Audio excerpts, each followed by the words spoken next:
Never depend on the free credit card ones. Oh, why is that?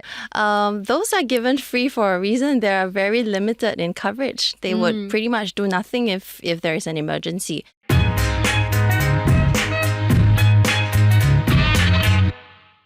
Welcome to the Money Talks podcast. I'm Andrea Heng. Now, how many of us have booked travel plans? In advance, of course, because we want to lock in the best deal, and very excitedly as well. Only to remember this one important thing to book at the very last minute because we often overlook it. I'm talking about travel insurance. Why is it so low on our priority list when we are excited about our travel plans? What happens when we leave it to the night before we fly, or worse, when we are right there in the boarding room waiting for our flight? What's the benefit of buying travel insurance early then? Well, I'm going to get some help in answering these questions. Cherie Wang is with me. She is the co-founder of Planner Bee. Hi, Cherie. Hi, Andrea. Thank you for having me today. Confession from you first, Cherie. Have you ever left travel insurance to the very last minute?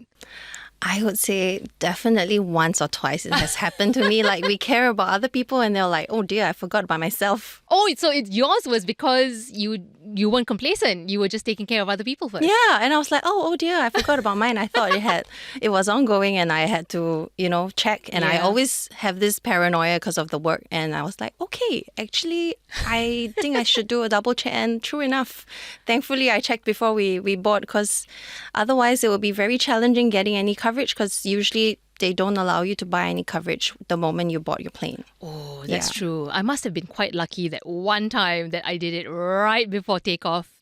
Okay, so when you do pick travel insurance, Cherie, what are your go-tos? Do you hit the basic one or do you go max, like all the way? We definitely don't go for the basic ones. Okay. That's because most of the time they have shaved down the prices to provide you with low-cost travel insurance, but with a lot of things excluded. And that's the last thing you want. You want to get coverage. You don't want to be subpar about that. So we often look for at least the mid-tier or the higher-tier plans. And depending on any activities that you will be doing, for example, skiing, snowboarding, then it depends on those activities. You might want to just get the better coverage for those trips. Okay. And never depend on the free credit card ones. Oh, why is that? Those are given free for a reason. They are very limited in coverage. They would pretty much do nothing if there is an emergency. If there is a medical emergency overseas, that could cost easily 100,000. Giving you 50,000 free is not going to really solve the entire problem, actually. That's true. Yeah. Have you ever had to take out like a travel insurance policy in those situations? And like, what's the most extreme situation you've had to make a claim for? Pre-existing conditions are not covered in almost all travel insurance I policies, know, with the yeah. exception of a few. Yes. So if the person does get like a heart attack and he's like already with that condition prior to that travel, that is when we have to tell people the bad news. Oh, no. Yeah, but Okay. but if they're covered under their own medical insurance in Singapore, we could always activate that for those situations. In that situation that I've mentioned to you, thankfully he got most of his medical bills covered under the integrated shield plan that he Right. has in Singapore. But the evacuation from where he was to Singapore was something we could not cover, which would otherwise be if the travel insurance was covering something that's non-pre-existing. I'm just wondering also, because I realize that I have a lot of friends who are into snowboarding all of a sudden, like they're going to Japan to do it. It's the yen dropping. I know the yen dropping as well. I myself have been on some mountain trekking trips as well. And I fell sick when I was there. No joke. But when I was there was also someone else who fell ill. So I'm just wondering about the trends, whether you can tell us about the kinds of trends in terms of travel insurance lately. What are you seeing more or less of? Yeah, I think before COVID, definitely people are less aware of the importance of travel insurance. Post-COVID, we do see a much bigger intake on even short trips. Right. Yeah. However, I think people are just more aware that there are trip cancellations that can happen. Yes. And that is something that we see a lot more claims on, because you never know if you fall sick and you're unfit to travel. Yeah. And the good thing is, if you actually do get coverage while the best practice is to buy the travel insurance when you book your flights. Yes. So you won't forget. Okay. And then if anything happens that result in, like inability to travel, for example, a family emergency, medical emergency, your own medical emergencies, then you could actually just activate that to reimburse you for the losses that you could not get refund on. But that would probably be one of the biggest awareness that people have now, because COVID had resulted in a lot of cancellations of their trips. So I think that's a clause that people weren't aware of, and now they are. But you have to be sure to buy it at least, buy your travel insurance at least 7 days before the departure. Now, when I shop around for travel insurance, online especially, I mean, that's where we all go to these days, I tend to go for the cheapest one, which you told us not to do, right? We should avoid that. But what about shorter trips? I'm going for a couple of days to JB, KL, maybe Malacca. So we feel like, I don't think anything's going to happen. I'll just buy the cheapest one. I should be good. What's your take on that? Possibly okay. So the way we see it is the amount of risk that you're taking. Right. What would the risk cost? So in Malacca, I assume it could be a drive there, right? The risk of transporting a person that's sick back, how much would that cost? Right. If I'm sick, would the hospitals there be more expensive than the ones in Singapore? If the answer is that the cost is pretty low, then maybe the basic plan would help you sufficiently in those situations. But I wouldn't look at the length of the trip alone. I would look at the cost of living in that country. Right. Yeah, yes. because if we go to Switzerland and then, we end up in a ski accident, the cost of medical bills in Switzerland, Hong Kong, and Singapore are notoriously expensive, and the US. So in those 4 places, the bills are no joke. It will be a very long trip back home. Then I would go for a higher tier plan. Okay. Yeah. Long and painful, not just for the person, but for the pocket as well. Yes. Yeah. Okay, so you talked about how at least a week before your trip, it's the best time to book your travel insurance. Otherwise, when you book your flight. Correct. Can you do it on the plane? If you forget, we're human.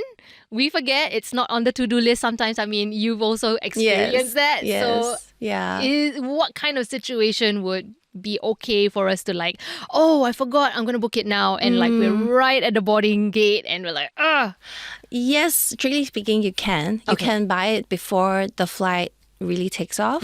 The insurance will still be honored. But the moment you leave the country, just don't bother buying it because it will be voided anyway. Oh, no. Yeah, but there is one insurer though. Last year, they have launched a new feature where you could buy if you're in the trip 1 day into the trip. Oh, okay. Yeah, so that's kind of like good for people who forgot, but remember just in time. Maybe they got off the flight and they immediately buy it. There are some exclusions on certain situations, but it's better than nothing. It is. It is better than none. Some coverage is better than none. Correct. Yeah.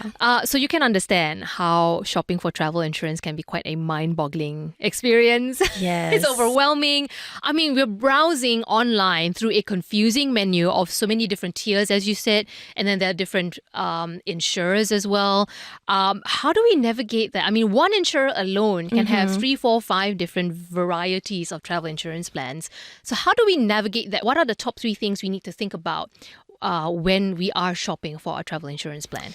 Right. Yeah. I've looked at the database. I think we have something like 40 options in the system. Gosh. So we have to nail it down, like streamline the features down to, the options down to about 6 for people to choose from. Right. Things that we look out for by ranking them. It's just like shopping for clothes. You filter them out. Yeah. First, are there dangerous activities or adventurous activities that the person is doing? Of course. Then that would be a very easy filter. If it's a no, then you could go for options that don't cover those and save costs, right?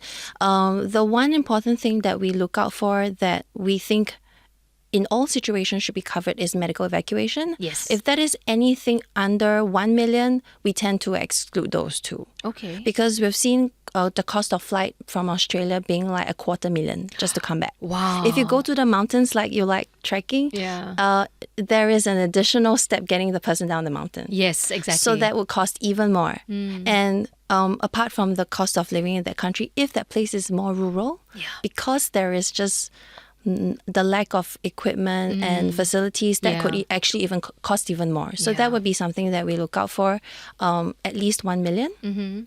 And then we'll ask people, do you care about, your belongings being stolen and stuff like that? Do you carry expensive stuff? Right. So if that Camera is gear might be some of correct, them, yeah. then those are things that you could filter out based on your own personalization. Great. And then you'll see that there will be a few options left, and then you could just filter from there. Right. Lastly, of course, we do have internal data on the claims experience for some insurers. So we Yes. have banned certain insurers from being in the list because they have bad claims experience that are and unreasonable. that's a very big thing for Yeah. claimants. Yes. Okay, talk to me yes. about that. The claims experience is most important, but thankfully, maybe if you're not experienced with that, means you've been lucky so far. Okay. Right? So, but we know. So Right. we're like, okay, this is good upfront, but this is not very good at the back for some reason. Right.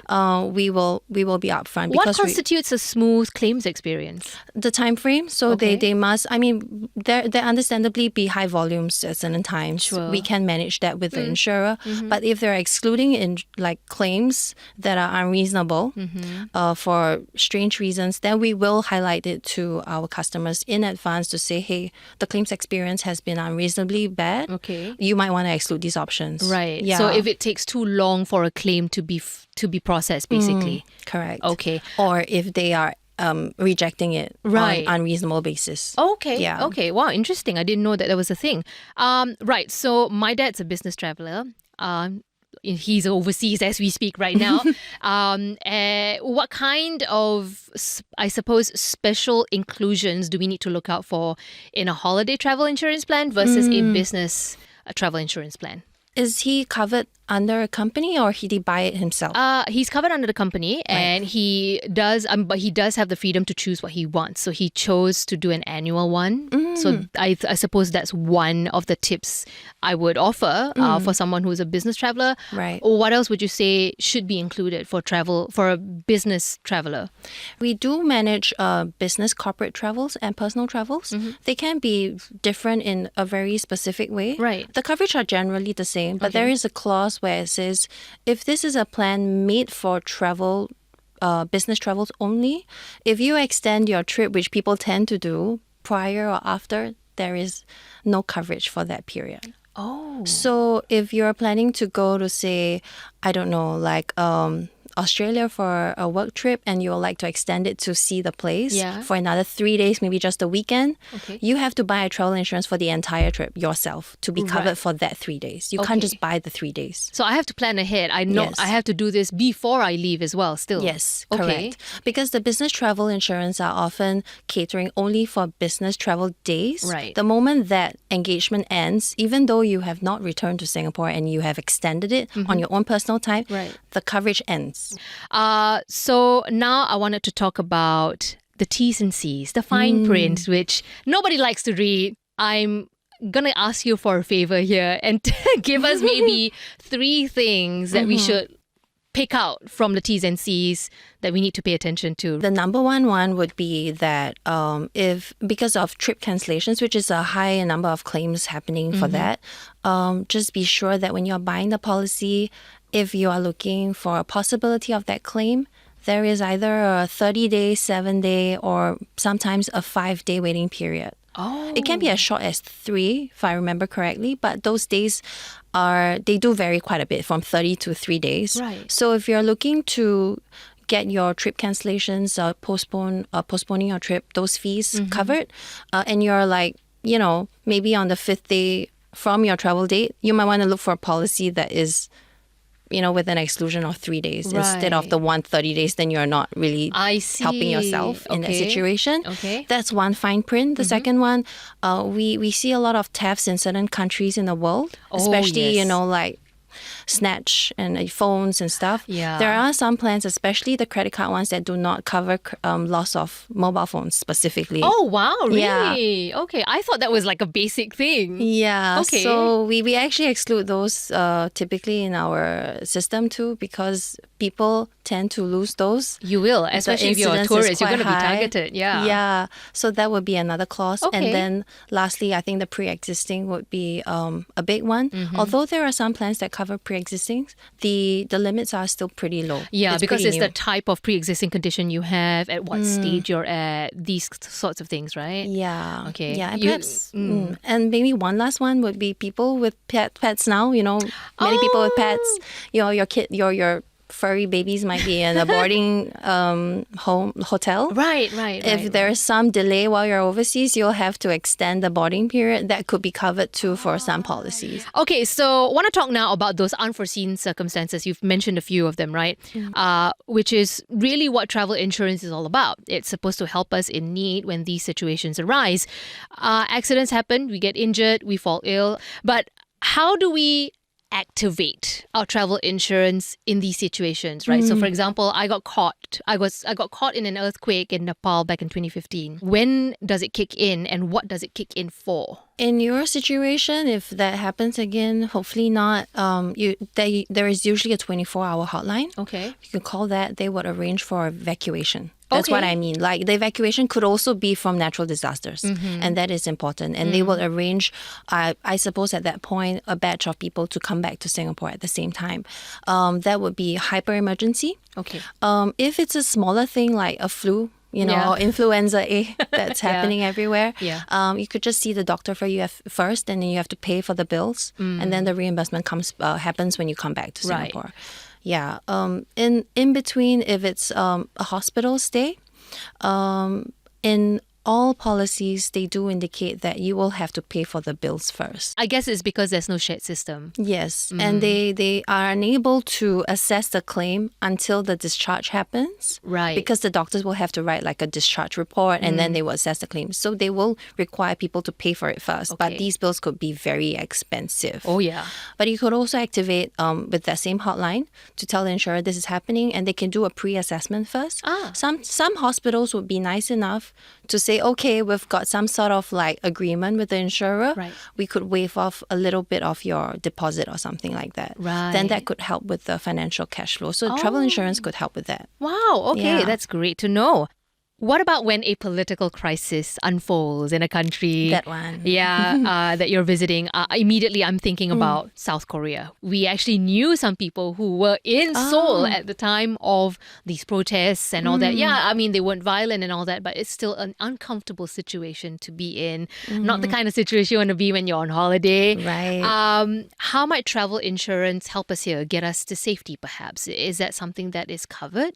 Yes, actually. And I would say most of the insurance policies in Singapore, that would cover that situation if you've not left Singapore yet as well. Okay. So if you need to cancel those plans because there is like riots or civil unrest, that could be covered under the trip cancellation clause, provided you buy at least, say, 7 days prior to Sure. to the to leaving and prior to the event happening. If the event has already been known, then most clause would be known events are not covered. Right. Yeah. So in this example, it would be me wanting to go to a war zone where something's already happening. A travel insurer Yeah. will not No. cover me there. Yeah. Okay. But okay. in that situation that happened at that point with the Korea, if you had bought your travel insurance prior to that event happening, then you could actually apply for a cancellation, stating that there is now unrest and you want to cancel those plans, Right. and you could make a claim on that. What about If- evacuations? Yeah, if you're already there, they would make an assessment whether the flights are affected and stuff. If it's not, then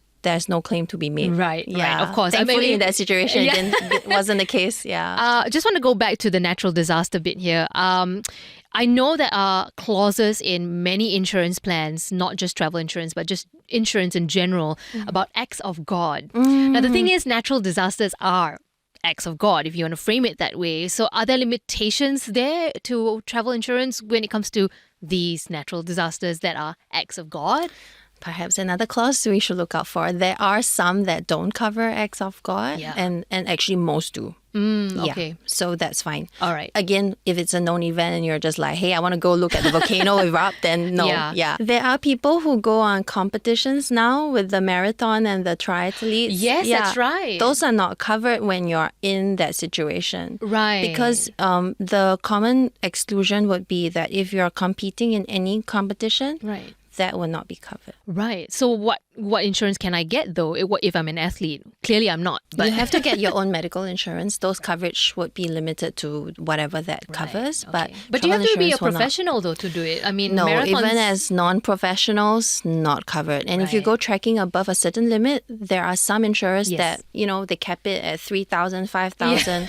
I think the highest we've seen might be 6. Yeah. Anything higher, you're on your own.